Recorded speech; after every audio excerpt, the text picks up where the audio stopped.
All right, get ready for this one because this deep dive is going to take us right into the heart of a mystery that's over 45 years old.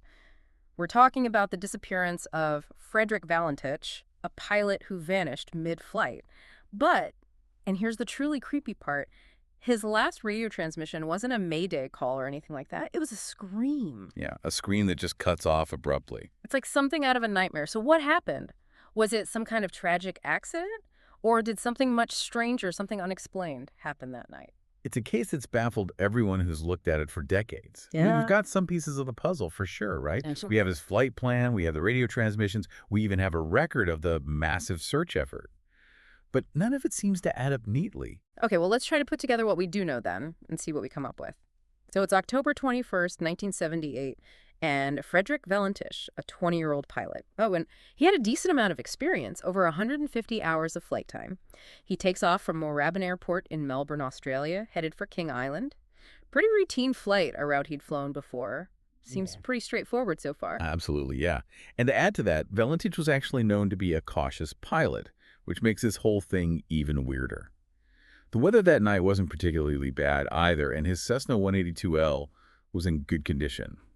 This wasn't some risky maneuver or anything. It was supposed to be, a pretty routine flight. A milk run. Yeah, exactly. And then things get a little weird, like a hard left turn into the twilight zone. Because during the flight, Valentich contacts air traffic control, and he's reporting seeing something strange. An unidentified aircraft near him with bright lights acting erratically. And right away, what gets my attention is the way Valentich is talking about this thing. He doesn't just say, like, oh, there's another plane or something. He describes it as being long and metallic with these bright lights, a green light and a bright white light.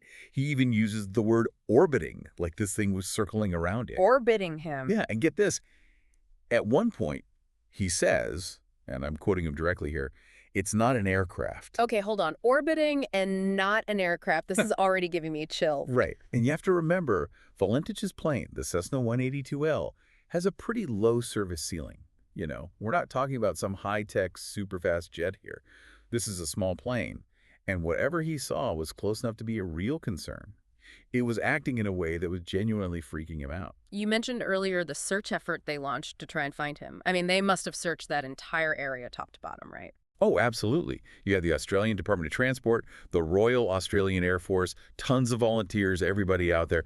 They scoured the Bass Strait, which is where Valentich disappeared. I mean, really searched that area. Yeah. Nothing. Nothing. Nothing. No wreckage, no debris, no oil slick, not a single trace. Wait, but if his plane crashed, there'd have to be something, right? You can't just make a Cessna vanish into thin air. You'd think so, wouldn't you? I mean, in most aircraft accidents, even in remote areas, you find something. Yeah. But the Valentich case, it's like a big blank page. So no plane, no explanation. And on top of that, you have those creepy radio transmissions. It's a combination that's just led to decades of people speculating about what really happened. Okay, so let's talk about those theories. What are the main possibilities here? Was this a tragic accident, maybe some kind of pilot error? Or are we venturing into something a bit more, I don't know, out there? Well, the most popular theory, and the one that always gets people talking, is the UFO theory. It's the one that makes headlines. And it's easy to see why, right? Strange lights, the whole orbiting thing, a young pilot vanishing into thin air. It fits a lot of the classic elements of a UFO story. So we're going full X-Files on this one. Maybe, maybe not. But hold on, let's not jump to any conclusions too quickly. There are other possible explanations we should consider before we go down that road. Okay, I'm all ears. What else could possibly explain a pilot with his level of experience making those strange claims and then disappearing completely? Well, there's one possibility called spatial disorientation. Ever been in, like, a completely dark room and spun around in a chair until you get dizzy? Oh, yeah. I think everybody's done that at some point. Right, so you lose your sense of which way is up and which way is down. Now imagine having that same feeling while you're flying a plane at night over water. It can be incredibly dangerous. Okay, I see where you're going with this. So maybe Valentich got disoriented, panicked, lost control of the plane. Could that explain the erratic movements he described? It's possible. When you get disoriented like that, it can really mess with your perception of what's going on around you. What might have been just lights on a distant ship or even just stars could have seemed like something totally different. Like something threatening. Exactly. But wouldn't he have realized he was disoriented? And what about that whole orbiting description. That doesn't sound like your typical spatial disorientation. Yeah, good points. And that's kind of the whole issue with the Valentich case. Every explanation you come up with has these holes in it. It's like you're trying to put together this puzzle, but half the pieces are missing, and the ones you do have don't seem to fit together. A real head scratcher. Definitely. It's almost like we're left with more questions than answers here. It really is, isn't it? It's like, okay, maybe he was disoriented, but like we were saying, the description of that thing orbiting him it just doesn't fit. It's all just so unsettling, you know? You've got this young pilot who's calm and collected 1 minute, then clearly scared the next, describing something totally unusual, and then a silence. Except for that scream, yeah. Like something straight out of, like, a horror movie or something. Exactly. And what makes it even more strange is that Valentich's case, it's not totally unique. It's not, no. There have been other cases, haven't there, where pilots have reported seeing strange things up there while they're flying. Yeah, there have been. So we're going full UFO here, like little green men and all that. Oh, let's not get ahead of ourselves. Yeah. But yeah, there have been some other well-documented cases out there. One that always comes to mind is the Kenneth Arnold sighting back in 1947. Arnold was a pretty experienced pilot himself, and he was flying near Mount Rainier when he saw these 9, I don't know how to describe them, unusual objects flying in formation. No. Yeah, 9 of them. And they were moving incredibly fast, too. And this was even before Valentich, right? Yeah, way before. It's actually where we get the term flying saucer from Arnold's description of these things moving like, quote, saucers skipping on water. Saucers skipping on water. That's a pretty vivid image. And these kinds of sightings didn't stop with Kenneth Arnold either. In 1986, you had the crew of a Japanese Airlines flight over Alaska. They reported this huge object, shaped like a walnut, with all these flashing lights flying right alongside their plane. A walnut. Yeah, a walnut. I mean, I guess these cases, they're definitely intriguing, but they don't exactly have a ton of hard evidence, do they? No, that's the problem with a lot of these cases. Yeah. It's a lot of eyewitness accounts, but not a lot of physical proof. So, okay, it's not just Valentich. There's like this whole history of pilots seeing things in the sky that nobody can really explain. That's right. Makes you wonder if there really is something out there that we just haven't figured out yet, doesn't it? But okay, let's be realistic for a minute. I mean, some of these sightings, maybe they could be explained by, I don't know, misidentification. Like maybe what they thought was some bizarre object was actually just a weather balloon or something. Yeah, I think that's definitely a possibility in some cases. Our brains like to find patterns even when they're not really there, you know? Yeah. It's how we make sense of the world. So a pilot, especially if they're tired or stressed, they might see something in the sky and misinterpret what it is. Especially at night. Exactly. But the thing is, even with all the technology we have now, better radar, better communication, these sightings haven't gone away, have they? They haven't. No, they're still happening. So how has all of this, especially the Valentich case, how has it affected the way we think about aviation safety and training? Well, one of the big things it's done is really emphasize the importance of proper pilot training, specifically when it comes to dealing with spatial disorientation. Right, that whole thing we were talking about earlier. Yeah.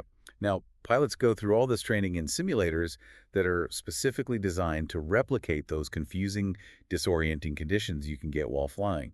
They're taught to rely on their instruments, not just their gut feeling, because those instincts can lead you astray pretty easily. So it's like you're up there in the dark, you're tired, maybe a little stressed out, and suddenly you can't tell which way is up anymore. Exactly. That can lead to some serious mistakes. Yeah, for sure. And it's not just the pilots who have to be prepared. Air traffic controllers now, they're trained to handle reports of unusual sightings too. They know to gather as much information as possible, check it against what they're seeing on the radar, and just generally provide more support to pilots who might be in a really weird situation. So in a way, even though it was a tragedy, Valentich's disappearance, it's actually led to some positive changes. I think so, yeah. It's a reminder that sometimes the things we can't explain can teach us the most important lessons. That's a really good way to put it. Even without clear-cut answers, the Valentich case has kind of forced us to face the limits of what we know, to admit that there are still mysteries out there that might never be fully solved. And after all our technological advancements, we're still left with this question. Are we alone in the universe? And, if not, what does that mean for us? Yeah, that's a question people have been asking for as long as we've been looking up at the stars. And the Valentich case, it's just one small piece of that much bigger puzzle, isn't it? It is. And even if we never find out for sure what happened to him, the case itself, it reminds us that there are things out there that don't fit neatly into our understanding of the world. Things that make us question what we think we know about, well, about everything, really. Man, this Valentich case, it's really got me thinking. We've been through all this evidence, the theories, and it just seems like the more we uncover, the more questions pop up. It's like one of those mystery novels where you think you're getting close to the answer, but then there's this whole other twist. Exactly. And as we wrap up this deep dive, I wanted to leave our listeners with something to, I don't know, something to chew on, something that goes beyond just the specifics of this case. Okay, I'm listening. Well, let's say, just for the sake of argument, that Valentish really did encounter something totally unexplained that night, something we just don't have the science to understand yet. Okay, I like where you're going with this. What would that tell us about, I don't know, about our place in the universe? Whoa, that's a big question. But I think it's a good one, and it kind of gets to the heart of why we find these kinds of mysteries so fascinating, doesn't it? Right. It's like, on the one hand, we have our daily lives, all the things we think we know for sure, Yeah. but then we get these glimpses of things we can't explain, and it just makes you think, maybe, just maybe, there's more to reality than we realize. Exactly. It's that tension between what we know and what we don't that makes us want to explore, to question, to keep searching. So if we even just consider the possibility, even a tiny one, that Valentich stumbled onto something really extraordinary, it kind of throws everything we think we know out the window, doesn't it? It definitely shakes things up a bit. It suggests that there might be things happening, technologies, maybe even entire civilizations out there that we can't even begin to understand. It's exciting and scary all at the same time. Totally. Like standing at the edge of a huge dark forest. There are amazing things in there, but also things you might not want to run into. So what do we do with that feeling? That feeling of wonder and uncertainty? I think we embrace it. We use it as motivation to keep learning, to keep asking questions. We keep searching for answers, knowing that the search itself is just as important as actually finding the answers. That's a good perspective. The Valentich case, maybe it'll never be solved for sure, but it's given us a lot to think about. It has. It reminds us that there are still mysteries out there just waiting to be explored. And who knows, maybe someday we'll have the answers we're looking for. Or maybe we'll find even more mysteries, more questions that push us to expand our understanding of the universe. Well, that's a great thought to leave our listeners with. It is, isn't it? Thanks for joining us on this deep dive into the unexplained. It's been a pleasure, really. And for everyone listening, keep those minds curious and remember, sometimes the most interesting questions are the ones without easy answers. That's the truth. And until next time, keep exploring, keep questioning, and keep looking up. Because you never know what you might find out there.